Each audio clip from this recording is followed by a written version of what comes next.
Welcome back to Property Investing Today with your host Howard Bowes and myself, Grant Paul Adams. Now it's a bit of a role reversal today. Things are certainly changing for the first time in this video series, where we're going to be talking about my specialist area, foreign nationals, or probably put into a simpler term, international investors. But first of all, Howard, what are you seeing with international investors? Why is now such a big time for people to be investing in the UK when they're based outside? Yeah, more and more people are investing in the UK. You know, the UK is a strong market, as we all know. Fundamentally, it's an island. There's only so much space. We're seeing the fact that land values are very high. The economy, even though the economy is, rocky throughout Europe, there's pros and cons. We're going through a period of inflation. The fact is, property is still a very stable place asset class to investing. And what we've also got in the UK, as well as other areas in Europe as well, admittedly. So, Spain, Portugal, the UK, all have a good ownership structure and good legislation for investors. And so it makes sense to invest in the UK. Makes absolute sense. Okay, so I guess it's over to you then. Yeah, so interesting that we can do a role reversal and ask you some questions on your key area of expertise. So I think the first thing to ask, fundamentally, if you're an international investor looking to invest in the UK, can you get bank finance for that first deal? This is the really interesting thing because so much has changed over the last few years. And one of the key things that we see at Harvey Bowes is that as each day goes past, we're generally introduced to new banks. So it's no longer just the one bank that's available or the one lender that's available. There's a plethora of them now, which makes a big difference. And you don't have to have experience in the UK anymore. It used to be that you needed a footprint, so a credit footprint within the UK before you could get finance, but it's not really that way. If you bought cash or if you've chosen to use bank finance, there's someone for everyone now. Great. So from the very first property, first deal, you can get bank finance for that acquisition. Every time. Great. And what kind of loan to value would you get? So generally speaking, if it's a standard property, and when we say standard property, your sort of standard buy-to-let style property, you can get between 70 and 75%. It's all about how how expensive the property is really. That property value is really key. If it's worth below 100,000, as a lot of people like to invest in, then generally 70% is going to be where your happy space is. If the property is worth in excess of 150,000, then you can actually unlock 75% with very specific banks. Okay, great. Now that's interesting. And the other thing, you mentioned a lot of people investing in sort of lower value properties. That's, I guess, because they're higher yielding, so there's a bigger percentage return. Doesn't always make sense, depending on what type of deal you go for. But are there any areas in the UK that investors should avoid? This is a really, really interesting question, and you only find out about this when you're actually going through the process of looking into it. Generally speaking, every area has its own merit because it could be very close to major cities, major universities or hospitals. Could be that there's very high specific employment in certain areas, which is why the draw can be so good. But the other thing that you need to consider is that banks don't generally like areas like certain parts of Liverpool, places like Blackpool, unfortunately. I know it's a little bit of a UK hotspot, but banks aren't always happy to lend in those areas. And places like Sunderland can be a little bit tricky sometimes as well. The other key area, and it's a shame because the properties are fantastic, is areas like Scotland. Because the laws are very different in Scotland, it means that there's only very, very few lenders that are happy to lend money in those sort of places. Okay, so certain areas, and like you say, some of those areas are because of a high rate of default from other landlords because tenants haven't been paying the landlord hasn't been paying the mortgage, and certain banks have got high levels of default. Some of the areas are just because of vast areas of low employment. And also, of course, there's, as you say, the difference in laws sometimes. So some areas of Scotland, we got very restricted or zero lenders for. So, so you can't invest in every part of the country. But that's why I guess it's important, isn't it, to talk to a mortgage broker, a finance broker. If you're going to look to get a mortgage on it, even if you're buying cash at the start, you still want to talk to somebody to make sure that that postcode area you're looking to invest is an area where you will get funding. Absolutely. I think the other thing to remember as well is that with everything that's happened in the last sort of 6 to 8 months in the UK, at Harvey Bowes, we spend so much time researching where things are at that point in time. because you can't just rest on your laurels. Just because lender A would work historically doesn't mean it's always going to make sense. So we try to ensure that every deal that goes through with an international investor in mind, the bank is still lending as they say they will, and they're still lending in the areas like they say they will. So there's a lot of research that goes into every deal. Great. Oh, that's brilliant. Thank you, Grant. And also, when you're looking to invest, let's say, for example, you've got a pot of cash. Is it better to use your cash to buy outright on the first acquisition, or when you initially buy one, or is it better to get bank financing from the start? This is where you get the best answer ever, because it's a yes, no, and a maybe. The key thing to remember is that if you're using your own cash, you're never going to get anything cheaper than that. You're not going to pay any major charges, such as your fees with your broker, your bank fees, your lending fees, etc. But you will still pay legals. But I guess the big thing with that is if you use all of your own cash, yes, it is cheaper, but you might only have a finite amount of funds, which means then that if you want to keep going, that could be very difficult without then, starting to use the bank alongside it. So it's well worth considering that. Equally, on the other side, if you try to use as much of the bank's borrowing as possible, you might find that you can only get up to sort of 70, maybe 75%. You're going to have interest rates that at the moment are perhaps a little bit higher than they have been, but you're still able to leverage their money. Now, the beauty of doing that is that let's say you've got that finite pot of money will give you either one investment property using cash or multiple if you're using the bank's money as well. So this is brilliant, because if you're looking to build a portfolio, that can scale much quicker because you're using a mixture of your own money and the bank's. Now, some people in the international market really like the 60-40 approach, which is where they use 60% of their own money and 40% of the bank's, or vice versa, 40% of their own money and 60% of the bank's. This means that they're keeping their leverage quite calm and considerable over time, but they're still able to use as much of their own money to keep their borrowing lower. Yeah, great. Okay, so if you want a momentum invest, you can do multiple deals by using your pot of cash alongside lenders' cash, so leveraging the bank to accelerate your investment process. That's great. And also, on that basis, let's say, for example, you do choose to buy cash, or you choose to buy it at a 60% your own money, 40%. You add value to the property, and then you go to refinance it with a bank to take some money back out. What do the banks want you to do with that money? How strict are they on where that money goes when you take it back out to the property? This is where talking to a broker like Harvey Bowes is so important, because you have to think about these things in advance. I think the days where you could be a little bit wishy-washy about what you want to do with the money, we'll think about it later down the line, we've got a few months of refinancing, doesn't really work that way. Things have changed so much over the last year that it's very difficult to ascertain as to where any bank is at that point in time. So, for example, lots of people that have used their own cash are really keen to take some of that money back. They've invested their funds in a property, they've maybe done some value add works to it, with the hope that they can refinance it and take some of that money back. That's only half possible. The problem is, with a lot of banks, they want to keep the money in the UK. And if you're an international investor, you might well have a UK bank account, but in theory, that money could still go back out of the country. So the lenders just aren't comfortable with that across the board, with a few exceptions. Now, what you would have to think about up front is, if you're going to buy cash, how does that implement your future thought process? So let's say we've got a client that's bought in cash recently. They then decide to add value to the property that they bought and then refinance out. If we know that they want to take some of that money back, we have to approach very specific lenders, because we know that there's only 2 or 3 at the moment that will absolutely allow you to take your money back into the country. Now, this is the other consideration, because those lenders might require, an element of experience.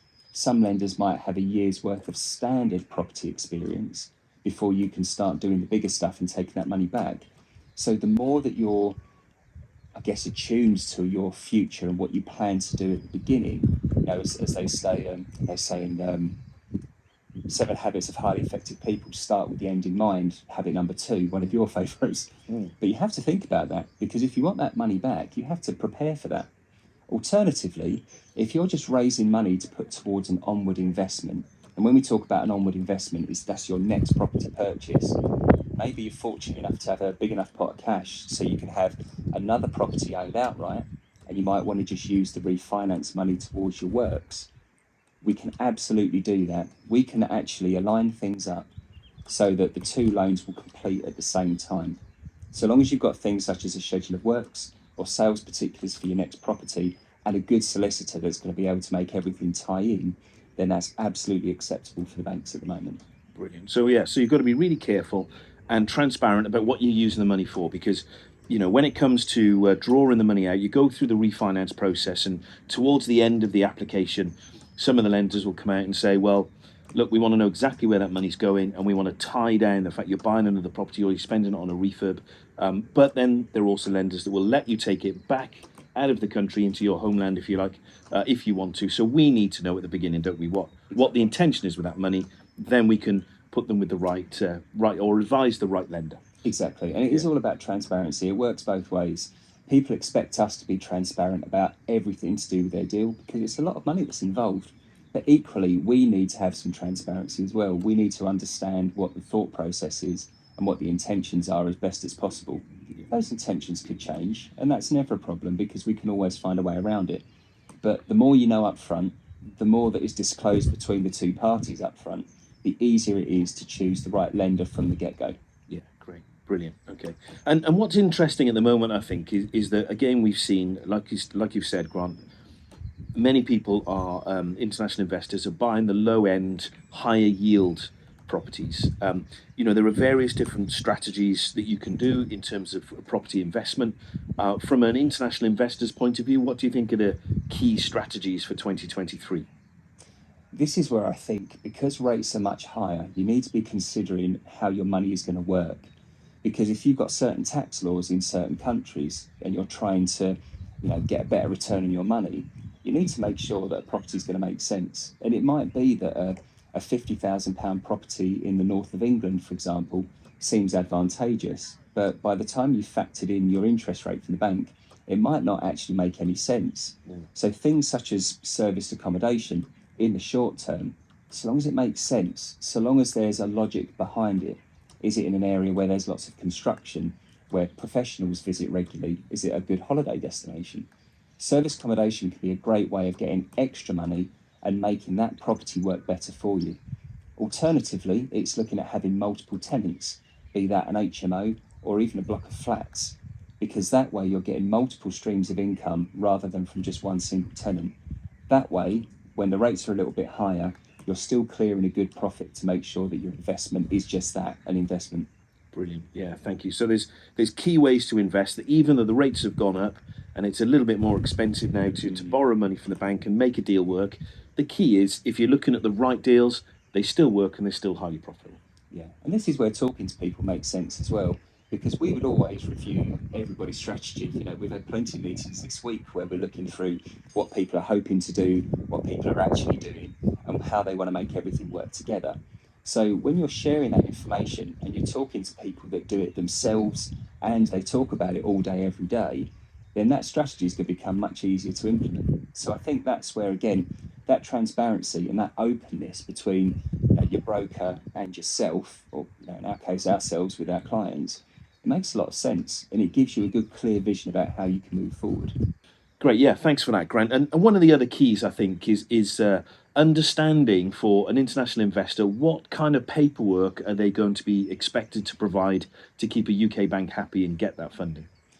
Again, this is where things can vary slightly from bank to bank. Some are a lot more lenient, others require a lot more, such as your inside leg measurement, it feels like sometimes.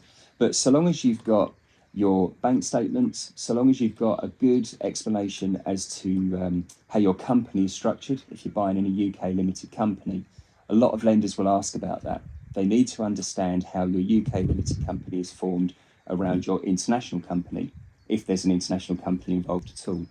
But the other big thing is translated documents. This is something that we've all had to learn over the last sort of 2.5 years.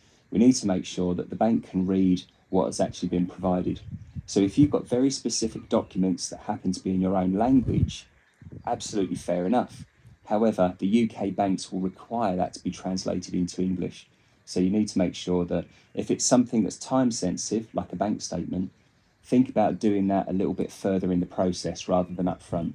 Because if there's any delays, if there's a delay with the valuer, if there's a delay with anything that could happen outside of what you allow for, bank statements are very time sensitive, and generally the bank will always require 3 months of up-to-date bank statements. So at that point, if you can make those one of your last ones, always provide the ones, even if it's in your own language, ahead of time. But when we know we're getting that much closer to the mortgage offer, we want to make sure that they've got those translated documents in time. So it's a really good thing to have on your radar. Yeah, brilliant. Okay, and how long does the process normally take? It doesn't have to take that long. We've seen deals that have taken several months because of certain difficulties with the property, difficulties with everything that went on in the economy last year. We've also been able to get deals to a mortgage offer within 4 weeks. So it's all about, I think, 3 key things, technically 4 key things. Ensuring that you provide all the documentation either when it's asked or ahead of time. Working with the valuer. If the valuer can get out on time, that's perfect. Try to be as flexible as you can be with providing details and lettings management details in order to get access to the property. Having a really good solicitor is probably the main one, because that's where a deal can take a long time or the appropriate time. So long as you're working with those 3 key things, then you'll be okay. The 4th one is, again, keeping an open line of communication with your broker. Because if something comes up that's out of your control, if something comes up that's inside of your control, your broker can't move things forward if they don't know that it's needing to be looked into. One of the things that I love about how we work is opening up WhatsApp groups between ourselves and the client. Because if you've got your broker, your case manager, and your client all in the same WhatsApp group, you can all quite freely and openly discuss what's going on, and you've also got a track record to see where things are. Sometimes a little bit easier than email, although I love having everything in writing because I've always got a point of reference to refer back to. Yeah. So it's key really, and part of the process that we have at Harvey Bowes, of course, is a little bit different to a lot of other mortgage brokers, where one broker, of course, takes a case from what we call cradle to grave. So they pick up the inquiry from a client, from someone who wants to borrow, and then they go through all the process right up to taking that to through offer, and then chasing with the solicitors. And let's be honest, that process doesn't work, because even though many brokers work that way, the type of broker that is generally very good at strategically setting up a deal and having the structure right is probably not the person who's also great at dotting the I's, crossing the T's, and doing the underwriting process. So that's where we have 2 key brokers, or a broker and a case manager at Harvey Bowes, so that you've got 2 people that are working on your case according to their strengths individually. And of course, you build a relationship with those people, don't you? So we've got fantastic clients who've been clients of this. There are clients who've been doing business with Harvey Bowes for 20 years plus, still buying buy-to-let properties, still working with us, and as much as possible, they use exactly the same broker and case manager every time. So it becomes a bit of a network of trusted individuals. There's a relationship there, and it means that things can progress as quickly as possible. And like you say, communication is the key. Yeah, and it's very much a people business. You don't buy from a broker because they happen to have the best product. I think when you do that, you're destined to fail. It's all about personal relationships. And that's one of the reasons we spend so much time overseas with our clients, because we can't expect them to always come to the UK. We can't expect them to always be on a phone call or a Zoom call. That personal connection makes a difference. So when you've got a team of people that are working for you, you know that you are absolutely within the best chance of getting that deal over the line as quickly as it can be. So there we have it. Roles are now back to normal, and you'll be back to having Howard answering your questions next time. We hope you found that useful today. If you've got any specific questions about international investing, or if you are based overseas and you're looking to invest in the UK, please reach out to us, drop us a message, leave a comment below, and we'll be there to give you all of the help that you need and walk you through that process from the beginning to the end. So until next time, we hope you enjoy the rest of your day. Take care. Looking to purchase a property for investment or development? Look no further. At Harvey Bowes, we pride ourselves in finding ways to make complex and niche deals work. Making sure to explore all the possible strategies and matching the right financing structure to the needs of each investor. Contact Harvey Bowes today. Property finance by investors, for investors.